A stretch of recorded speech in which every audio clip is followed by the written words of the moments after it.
ఓం సాయిరామ్. శ్రీ సమర్థ సద్గురు సాయినాథ్ మహారాజ్కి జై. సాయి భక్తులందరూ కూడా ఎలా ఉన్నారండి?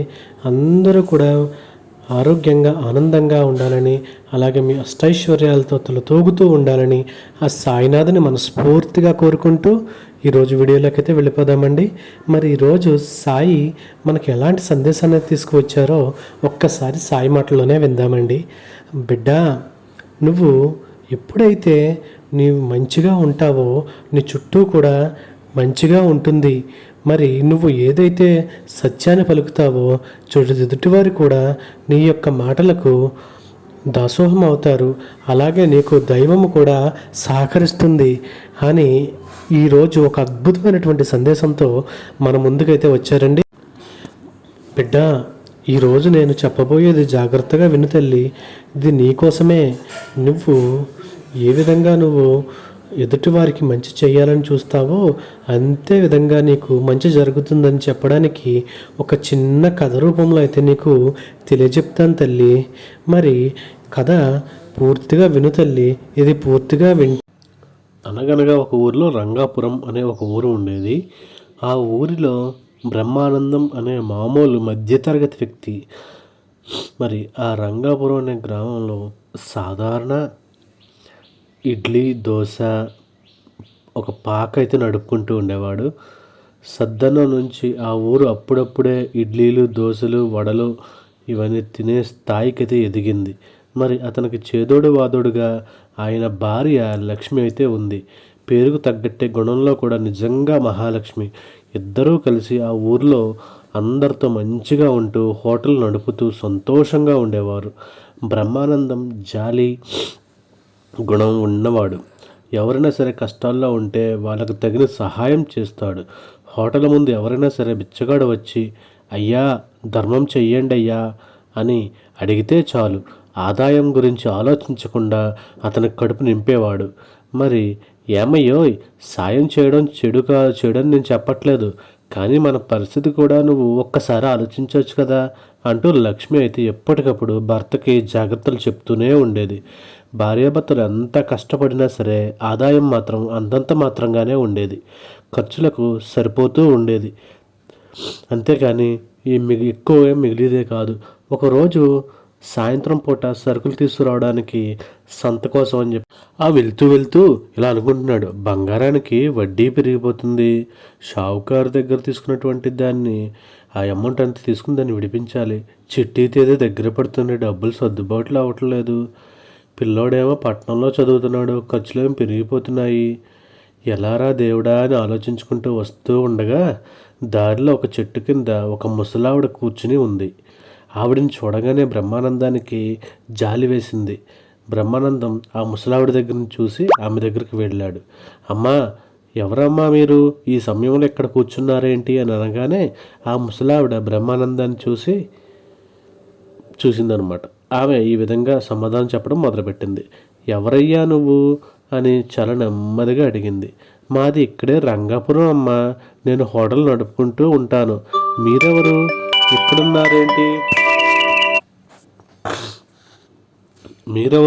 ఇక్కడున్నారేంటి అని అన్ని ప్రశ్నల వర్షం కురిపించాడు. వాటన్నింటికీ కూడా ముసలావిడ ఈ విధంగా బదులవ్వసాగింది. అయ్యా, నేను రత్తమ్మ నా పేరు.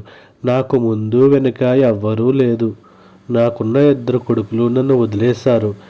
ఏదైనా సరే పని ఉంటే ఇప్పించండి అయ్యా, నేను బాగా పని చేస్తాను అని అనగానే బ్రహ్మానందానికి కొంచెం ఆశ్చర్యం అయితే కలిగింది.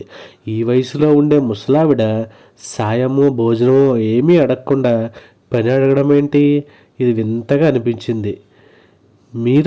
మీరేం చేస్తారమ్మా అంటూ నవ్వుతూ అడిగాడు.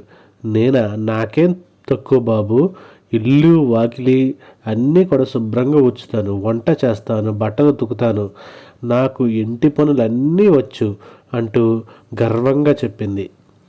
మరి మీరేం పని చెయ్యక్కర్లేదమ్మా, కానీ నాకెవ్వరు లేరు అని అంటున్నారు కదా, మరి నాతో రండి, మా దగ్గరే ఉండండి.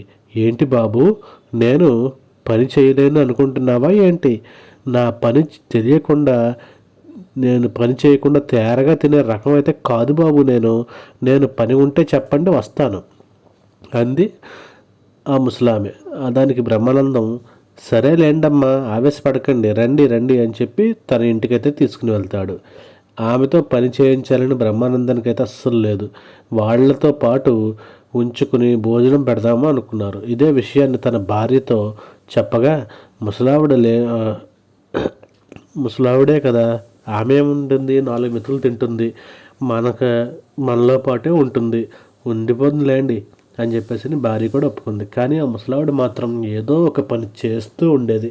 లక్ష్మి బ్రహ్మానందం హోటలు వీళ్ళిద్దరూ హోటల్ పనుల్లో బిజీగా ఉంటే ముసలావిడ మాత్రం ఇల్లు శుభ్రం చేసి అంట్లు ఉతికి అంట్లు తోమడం, అలాగే వంట చేయడం, ఇవన్నీ కూడా అవలీలగా చేసింది. సాయంత్రం లక్ష్మీ బ్రహ్మానందాలు ఇంటికి వచ్చి చూసేలోకి ఆశ్చర్యపోయారు.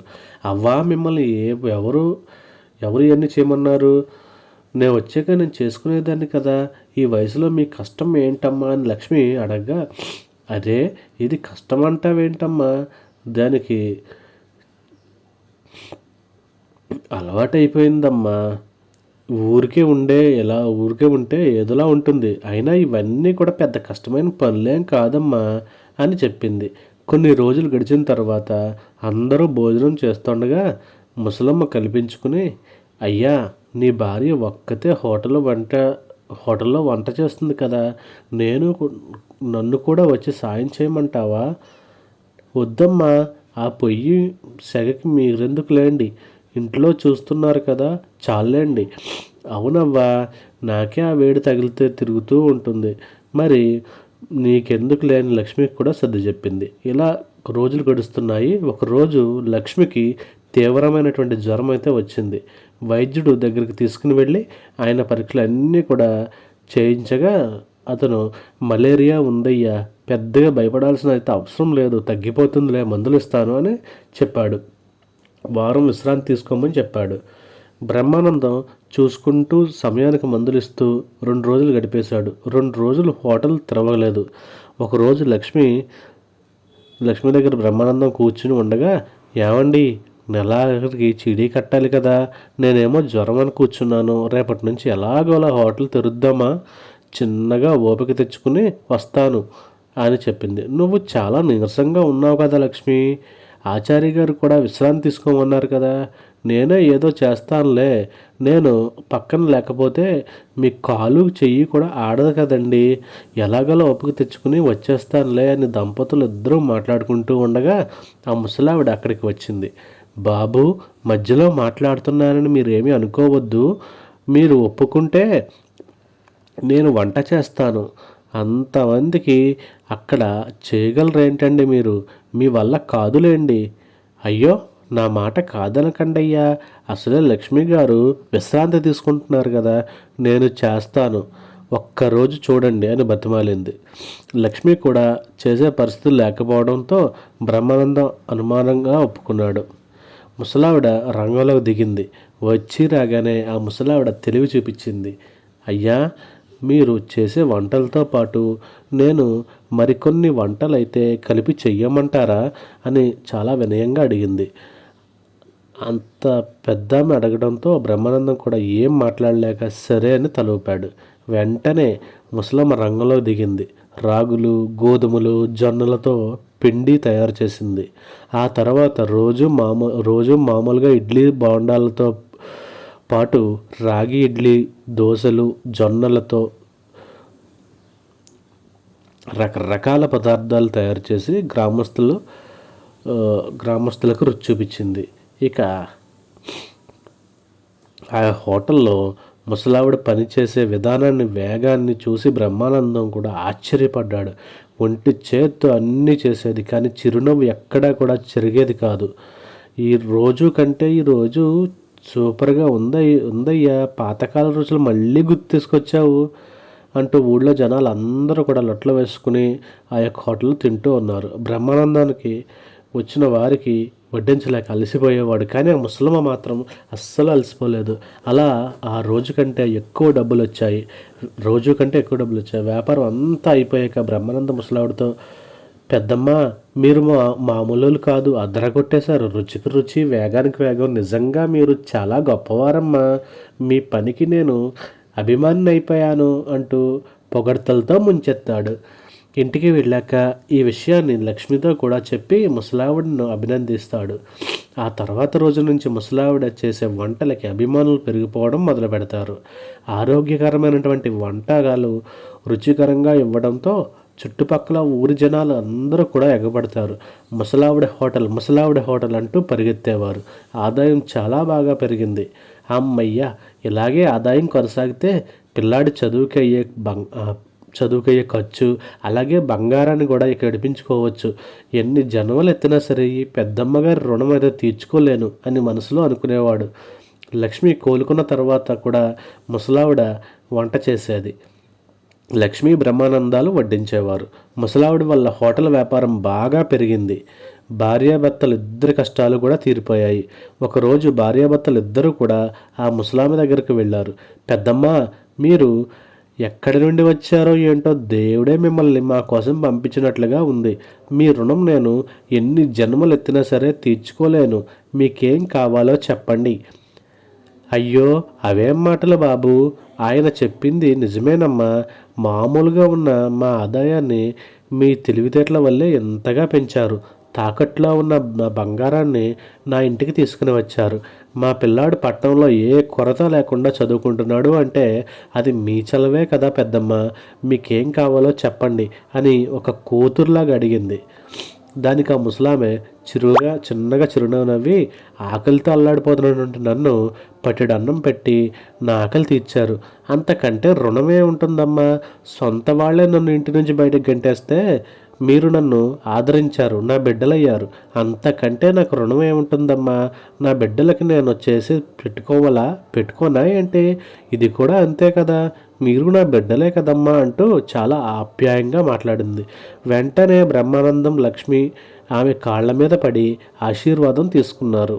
అప్పటి నుండి వచ్చే ఆదాయంతో ముగ్గురు కూడా సంతోషంగా ఉంటూ కష్టాల్లో ఉన్న వారందరికీ కూడా చేతనైనటువంటి సహాయం చేసేవారు. ఇలా ఒకరికి సహాయం చేస్తే అది మనకి ఏ విధంగా సహాయపడుతుంది అనేది ఈ యొక్క కథ ద్వారా విన్నావా బిడ్డా నువ్వు అని చెప్పేసి బాబా గారు అయితే మనకి ఒక గొప్పదైనటువంటి ఈ యొక్క కథనైతే మనం చెప్పారు. ఇంకా బాబా గారు ఏమంటున్నారు అంటే, బిడ్డ, ఈ కథ ద్వారా నువ్వు ఏం తెలుసుకోవాలి అంటే బిడ్డ, ఎదుటివారికి సహాయపడడం వల్ల మనకి ఆ దేవుడు అనేవాడు మంచి చేస్తారు అనేది ఒక అద్భుతమైనటువంటి ఆ యొక్క విషయాన్ని అయితే నువ్వు తెలుసుకోవాలి బిడ్డ. కాబట్టి నువ్వు ఇరుగు పొరుగు వారికి ఎప్పుడు కూడా సహాయం చెయ్యి, ఫలితం అయితే ఆశించకు. ఆ ఫలితాన్ని నీకు ఆ దేవుడే ఇస్తాడు అని ఈ యొక్క సాయిబాబా గారైతే మనకి అద్భుతమైనటువంటి సందేశాన్ని అయితే మనకు తీసుకుని వచ్చారండి.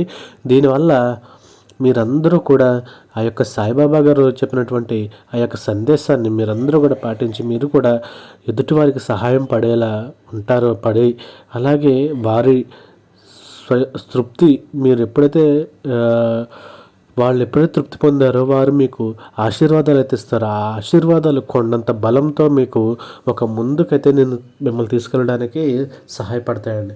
మరి ఐ హోప్ ఈ వీడియో మీ అందరికీ కూడా బాగా నచ్చిందని అనుకుంటున్నాను. అలాగే మరి యొక్క అద్భుతమైనటువంటి సాయి సందేశంతో మరలా మీ ముందుకైతే వస్తాను. సర్వే జనా సుఖినో భవంతు. ఓం Sairam. Thank you for watching.